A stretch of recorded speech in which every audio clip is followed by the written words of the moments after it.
үйдүн кенжесимин. Бир үйдүн эркесиң. Ооба. Баягы ушак угуп калсаңыз, ошондо текшерсеңиз болот.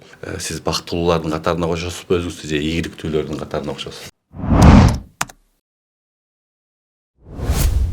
Арбаңыздар, ардактуу Билик подкаст көрсөтүүсүнүн көрүүчүлөрү. Амансыздар. Сиздер менен бүгүн студияда мен Улан Абдыкерим. Биздин кезектеги коногубуз бизнес кеңешчи, тренер Азамат Аттокуров. Азамат, кош келип алыпсың. Кыйналбай аман эсен келип алдың. Маанайларың жакшы. Үй бүлө кандайсың? Жакшы. Анда эмесе бүгүнкү биздин подкасттын мааниси мурунку чыгарылыштарда айткандай эле биздеги ийгиликтүү адамдардын деги эле ушундай бир акыл айта ала турган, үлгү боло ала турган адамдарды чакырып сиздер менен тааныштырып атабыз. Алардын ийгиликтери менен деги эле алардын жашоосундагы жан дүйнөсү менен ошо элибизди тааныштыруу, ошолорду айтып берүү да биздин максат. Демек ушунун артында Азамат, мен сага суроо бергим келип атат. Деги эле сен каяктын кулунусуң? Ата-энең жөнүндө маалыматтарды берип кетсең. Мен 1979 жылы ушул Бишкекте төрөлгөм. Өзүмдүн ошол ата журтум бул Өзгөн району Акжар айылы. Уруум Басыз. Басыз, жакшы. Өзүм ушул 5 баланын кенжесимин. Үй бүлөбүздө ошол 3 улуу эжем бар, жана улуу агам бар. Үйдүн кенжесимин. Мугалимдин үй бүлөсүндө туулгам. Атам Аттокуров Кушубак ушул Арабай университетте математика боюнча ага мугалим болгон. Апабыз Аттокуров Эгизкан ошол экинчи төрөт үйүндө врач акушер болуп иштеген. Союз убагында интеллигенттердин үй бүлөсүнөн чыккан эр азамат экенсиң да. Ооба. Жакшы, эң сонун бир үйдүн эркесиң. Ооба. Деги эле эрке демекчи, эркелер жашоодо ар кандай болот экен, бирөөлөр тың чыгат дейт, бирөөлөр мындай алсыз чыгат дейт. Ошондо сен өзүң кандай тың чыккан жигитмин деп эсептейсиңби? Ооба. Элдин атын токуган, улуулардын атын токуган азаматмын да. Анда эмесе деги эле ушул сиздин билимиңиз, азыркы кылып аткан кесибиңизди тандоодо бул кандай сиздин өзүңүздүн каалооңуз болдубу же бир ошол нерсеге бир нерсе себеп болдубу ушу кесипти тандоодо? 2008 жылы мен Москвадан кайтып келгем. Өзүм мен Москвада башкаруу университетин бүтүргөм. Мамлекеттик башкаруу кесиби боюнча. Анан кийин баштаганда эле мен ошол телекоммуникация тармагында иштегем. Bitel, Phonex деген ошол Кыргызстандагы телекоммуникация тармагында иштеген мекемелерде өнүктүргөм. Маркетинг боюнча. Анан кийин 2005 жылы жанакы Россиядагы МТС компаниясы чакырган. Ошол жакта иштеп, анан кийин биздин кыргыз инвесторлор Россияда 5 шаарда ошол баягы ТЭС, скоростной интернет деп коет эмеспи, ошолорду түзүп баштаган. Ошол жакта мен директор по маркетингу болуп иштегем 2008 жылга чейин. 2008 жылы ошол эме үй-бүлөлүк шарттарга байланыштуу баягы үйлөнүш керек болуп калды. Анан кайтып келгем Бишкекке. Ошондо анан мен инвесторум айтканда, мен бир компаниям бар, ошону башкарып бербейсиңби депчи. Анан кийин макул деп бул жакта келип, дагы бир телекоммуникациялык компанияны башкарып калгам 2008 жылдары. Ошол кезде анан кийин мен тажрыйбамды угуп, кээ бир тааныштарым кеңеш берчи бизнес боюнча деп суранып калышканда, анан бир жол бересиң, 2 жол бересиң, көрсө бул кеңеш берүү деген бул профессия экен да, бизнес консультант деген. Анан кийин ошону каяктан окут экен деп, анан ошол бизде жанакы Европа банкы, Европа өнүктүрүү банкы ошондой курстар бар экен да, консультанттар үчүнчү. Анан кийин ошолорду мен окуп, консалтингге үйрөнгөм. Андан сырткары как раз ошондо Институт консультантов по менеджменту деген мекеме ачылган. Бул бейөкмөт мекеме болгон. Ошону мени башкарчы деп сурөөгөн да коллегалар. Анан ошонун директору болуп, ошондон кийин мен консалтинг менен алектенем 2008 жылдан бери. Жакшы. Консалтинг деген сөз бизде жалпак тил менен айтканда консультация, кеңеш деген сөз, ушундай компания болгон экен да сиздерде. Консалтинг деген бул профессионалдык кеңештерди берүү. Мекемелердин, ишканалардын биринчи адамдарына, то есть для руководителей. То есть менеджерлерге, ошол бизнестин ээлерине кеңеш берүү турбайбы? Бизнести өнүктүрүү боюнча. Көп адамдарыбыз мүмкүн буга мындай бир консалтингде угуп жүрсө дагы ошол түшүнүктүү мен берип койсомбу деген максатта сизге суроо бердим да. Жакшы. Анда эмесе бир медиа каналга берген маегиңизди уксам, сиз минтипсизде да мен өзүмдүн жумушумдагы, кесибимдеги номер 1 Кыргызстандагы деп айтканыңызды уктум да. Бул сиздин кыялбы же чын эле ушундай деп эсептейсизби? Ал учурда кыял болчу. Бирок эми азыр мен Кыргызстандагы алдыңкы консультанттардын катарына кирдим десе болот. Буга далил 2016 жылы болгон сурамжылоодо ишкерлердин ошол кайсы консультантты тааныйсыз дегенде мен атым 3-орунда экен. Анан 2023 былтыры мен ошол Европа өнүктүрүү банкынан сыйлык алдым. Мыкты баягы бардык клиенттери канаттанган деген сыйлык беришти да. Эң сонун. Анда эмесе мен дегеле бизде бизнес багытындагы мен сизде коллега катары мага көп суроо берген адамдардын суроосун берсем да. Ушу бизнес акчасы жок эле нөлдөн баштоо мүмкүнбү деген суроону көп беришет да. Ушу сиздин практикаңызда ушундай бир эч кандай акчасы жок эле ийгилик жараткан адамдар болдубу бизнесте? Албетте. Баштаганда эле биз баягындай сразу миллиондорду ойлобошубуз керек да. Бизнес деген азаздан башталат. Анан кийин сөзсүз түрдө өзүңдүн акчаң менен башташың керек да. Баягындай атаңан, апаңан акча алып туруп баштайм десең, акча күйүп кетет да. Анткени сен рискти түшүнбөйсүң, тобокелчиликтечи. А эгерде өзүңкү болсо, анда сен этияттап бизнес баштайсың да. Бизнес бул тобокелчилик. Демек ошол тобокелчиликке баш ийип, эгерде болбой баратса дагы бизнесмен деген туруп кайра баштан баштайт. Анан кийин акчасы жок деле бизнес баштаса болот. Буну кантип кылабыз? Баягындай тааныштардын санын, тармагын көбөйтүшүбүз керек да. Нетворкинг деп коет. То есть үйдө отуруп эле телефондон отуруп чукулап эч кандай бизнес кыла албайсың. Чыгып таанышыш керек. Ошол ийгиликтүү ишкерлер бар. Ар кайсы бизнес тармакта иштегендер, ошолор сага жардам берет. Мисалы үчүн менде жакшы швейный цех бар. Бирок мен сатканды билбейм. Кел сен ушундай кичинекей бир студия ачып, ошол немелерди, товарларды интернетке чыгарып, Wildberriesке жазуунга чыгарып берчи деген швейный компаниялар көп. Өздөрү тиге алат, бирок сата албай жатат. Сата албайт. Кардан таппай жатат. Туура. Мисалы үчүн эгерде сиз сатып билсеңиз, анда сиз өзүңүз цех ачпай эле ошол цехтерге кайрылсаңыз болот. Бизде көп жакшы цехтер бар. Бирок сатканды билбейт.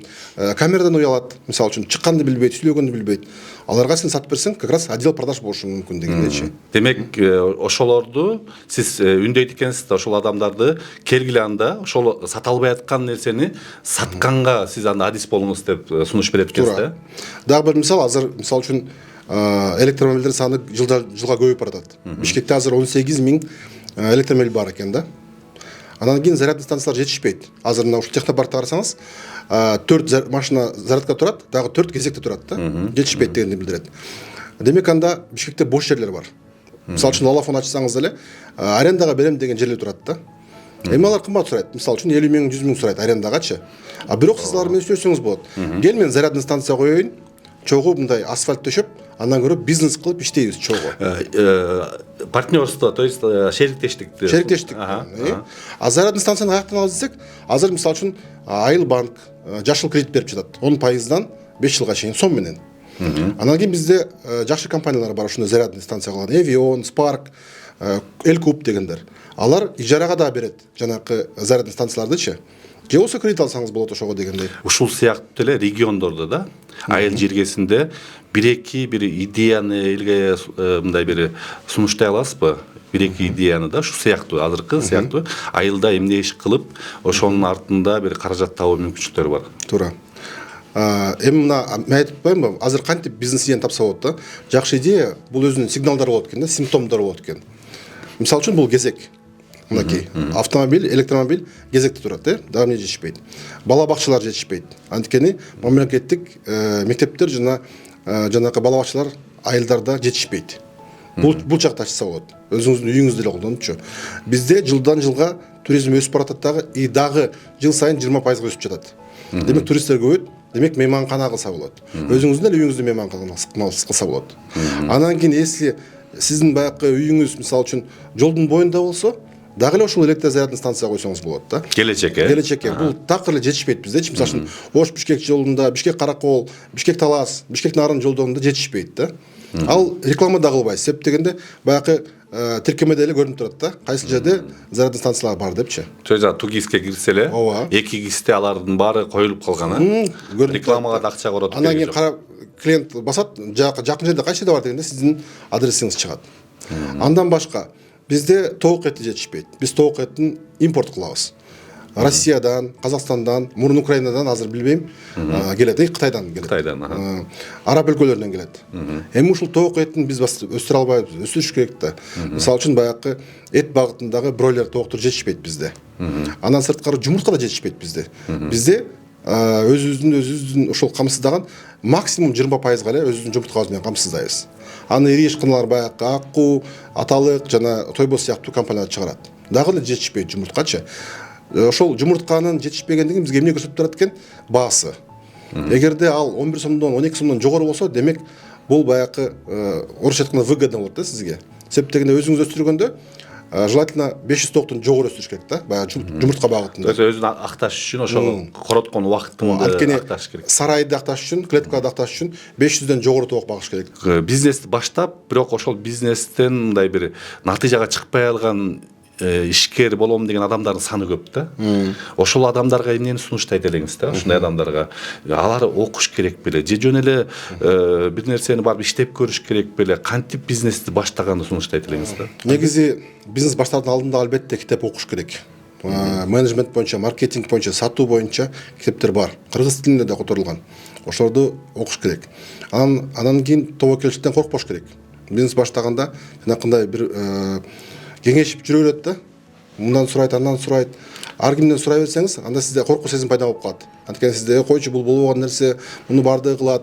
Анан кийин күйүп кетесиң деп неме кылышат да. Ат эне дагы коркот. Балам бизнес баштагандан коркот да. Анткени кызматтар иштебейсиңби дейт да. Ошол себептен коркпош керек. Эле Кыргызда ушундай бир сапат бар экен, бир нерсени бат үйрөнүп алат турган, бат үйрөнөбүз. Ушул нерсени келечекте бир чоң бир ушул жөндөмдү куралга айлантсак болот экен да келечекте. Туура. Даже айыл жергесинде, мисалы үчүн азыр бизде Кудайга шүгүр интернет жакшы болуп калды, тез. Демек сиз деле телефон менен, ноутбук менен өзүңүздүн контентиңизди кылып, Инстаграмга, ТикТокко, Ютубка чыгарсаңыз болот дагы, сиздин популярдыгыңыз өсөт да. Келечекте 5-10 жылда сизде да аналитика болсо керек, 5-10 жылда бизнестин кайсы тармагы бир мындай чоң өсүш бар? Албетте. Эми Кыргызстандын шартын карасак, Кыргызстандын шартын карасак, бизде азыр неме искусственный интеллект атпайбы, жасалма интеллект ошол тармак абдан өнүгөт. То есть ошол эле жанакындай мисалы үчүн өзүңүз чыкпай эле сиздин ордуңузга робот сүйлөп берет да. Сиздин келбетиңиз менен, сиздин үнүңүз менен сүйлөп берет. Ошондой тармак өнүгөт. Андан сырткары ошол эле кино индустрия бизде жакшы келет азыр. Бул дагы деле өнүгөт бизде индустрия. Анан кийин жанакы онлайн болгон сабактар, онлайн образование, онлайн медицина ушулардын баары тең өнүгөт да. Өзгөчө мына азыр онлайн орто билим берүү өнүгөт. Бизде мына биринчи компания алды, атын унутуп калдым, лицензия. То есть уже онлайн берилген сабактар аркылуу уже лицензия алса болот да. То есть чет өлкөдө отуруп, айылда отуруп, сиз ушундай кадимкидей сапаттуу билимдерди аласыз да, видео менен, онлайн сабактар менен. Сиз ошондо келечектеги жогорку технологиялар интернетке байланыштуу, ошо интернетке байланыштуу. Интернетке байланыштуу эмес карасак, анда баягы эле туура тамактануу, эко-органикалык продукция чыгаруу, анан кийин туризм тармагы бизде 20%дан жыл сайын өсүп жатат дегендей. Бул тармактарда өнүгөт. Ошол эле кол өнөрчүлүк, жанакындай органикалык тамак аш, органикалык жанакы пахта, азыктар, кийимдерибиз бардыгы органикалык эко болот да. Эко продукт. Ошол жака басым жазылат турбайбы? Адамдардын баалуулугу, мындан нары ден соолук, адамдардын ден соолугу, анан ушул жерди сактоо, ааламды сактоо, сууну, билими тазалоо, адамдын аң сезимин өстүрүү жактарын сиз көрүп атасыз да, 5-10 жылда өсүш болот деп, Кудай буйрса. Анан медицина тармагы да баягындай уже тез өнүгөт да. Генная инженерия, биоинженерия дегендер өнүгөт. Анан жанакы маданият искусство тармагы да өнүгөт да. Ошол тарапка балдарга багыт берсе болот экен да, келечекте балдар жакка. Азыр балдар, сиздин балдарыңыз 9-класска жакындап калганда 15ке чыгайын дегенде бир сөзсүз түрдө жанакындай профориентация дегенди өткөрүш керек да. Мисалы үчүн азыр бизде эксперттер, HR эксперттер айтса, төлөп окусаңыз болот, айтып берет да сизге кайсыл кесип туура келет ошол балагачы. А бирок азыр бизде чат GPT деген робот бар. Ошол чат GPT деген роботко сиз кирсеңиз, мисалы үчүн мен балама 20 суроо берип, балам жооп бергенден кийин айтып берчи кайсыл кесипте туура келет дегенде өзү айтып берет силергечи. Анан бала карап, чын эле мага могу кесип жагат дегенде ошого жараша сиз анан кийин рейтинг түзсөңүз болот. Эми ушул баламдын ушул кесиптери боюнча кайсыл университетте уктайсың деп кайра чат GPT'ге берсеңиз, ал рейтинг чыгарып берет. Бул депчи. А кайсынысында бекер окуу бар? Бунусунда бар деп ушинтип тапсаңыз болот. Как раз айтып аткан неме да, искусственный интеллекттин ошол пайдасы да, келечектеги. Ошону биз уже жашообузга киргизели деген сунушту айтып атасыз да. Ошонун эле жардамы менен, искусственный интеллекттин жардамы менен көп нерселерди алдын ала мындай бир чечип алсак болот экен да, Кудай буйрса. Искусственный интеллект азыр бизде кыргызча да түшүнөт да. Сиз жанакындай неме кылбай эле, кошунадан сурабай же молдодон сурабай, чат GPT'ден сурасаңыз, ал сизге так жана дана айтып берет да, далилденген бардык информацияны айтып берет. Эгерде бир баягы ушак угуп калсаңыз, ошону да текшерсеңиз болот. Ушул чынбы же калппы деп, ал да айтып берет дегендейчи. Анда эмесе ошо акыркы бир тамаша аралаш суроом сизге, сиз бактылуулардын катарына кошосузбу өзүңүздү же ийгиликтүүлөрдүн катарына кошосузбу? И бактылуу, ийгиликтүү. Анан кичине чечмелеп койсок, да, ийгилик деген эмне? Ийгилик деген бул өзүңдүн жумушуңду билип, өзүңдүн жумушуңдан рахат алып, ошондон номер 1 болуу бул ийгилик. Көрдүңүзбү, ийгилик деген бул акча менен байланыштуу эмес, өзүңдүн баягындай жумушуңдан канааттанганың. Бул чебер бала дегенде ошол ийгилик болот да.